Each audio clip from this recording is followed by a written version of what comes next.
Hello and welcome. And today's word for living your best life is empathy, one of my faves.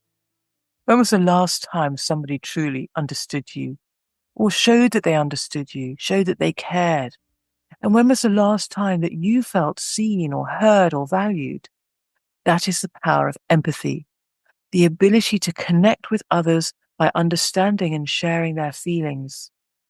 What's interesting about empathy and somebody with very, very high empathy is that they can really step into your world, even if they've never experienced what you're describing. So it's not just about kindness. It's about deep listening, emotional intelligence, and seeing the world through someone else's eyes. Empathy builds trust, it strengthens relationships, and it creates a much more compassionate world. Studying empathy myself, going into different scenarios that my clients have brought to me has been absolutely fascinating. Not asking myself, how would I manage that situation? But how would I manage that situation if I were that person with their life and their history? That's the key. Without empathy, misunderstandings grow, conflict escalates, relationships will get distanced. And I personally see a lot of problems in organizations where there's a lack of empathy. And although we can be highly successful without empathy, we won't necessarily be successful in our relationships with people. And we may be successful, but the people around us may be suffering. And that's, of course, never good for longevity in terms of leadership. So with empathy, we heal, we unite, we share respect, we give value, and we transform the way we interact.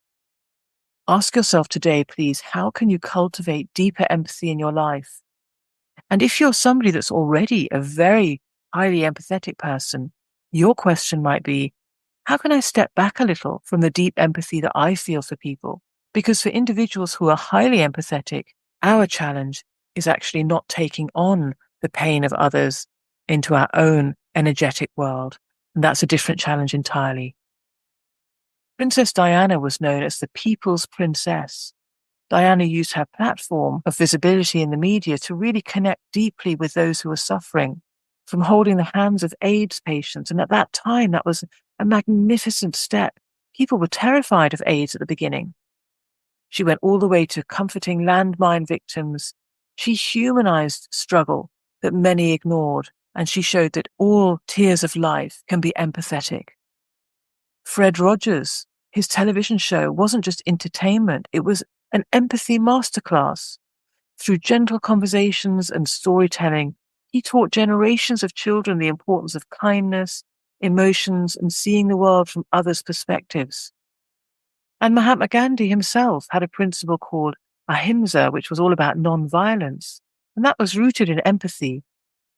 He believed that understanding others, even one's enemies, was the key to peace. Studies have even shown that if you are working for a terrorism force, coming to a successful close on the negotiations with a terrorist came down to empathy. Isn't that fascinating? Now, neuroscientists have identified mirror neurons in the brain, which allow us to feel what others feel, making empathy a natural human trait. So the interesting question there is, if we don't have empathy, why have we blocked it off? What may we have experienced in our early years?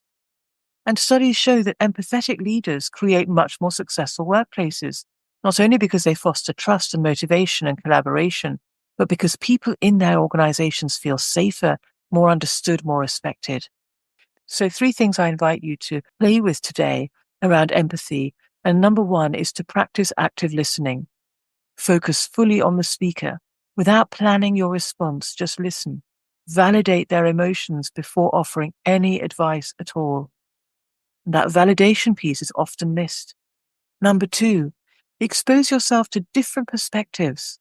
Read books, different types of books, watch documentaries, talk to different types of people with different backgrounds and experiences, and get really curious. This brings us back to that wonderful word of curiosity.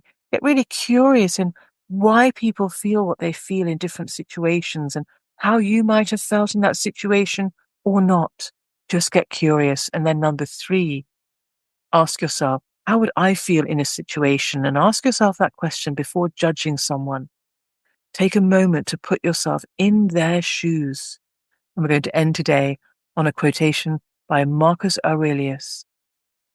Whenever you are about to find fault with someone, ask yourself the following question: what fault of mine most nearly resembles the one I'm about to criticize?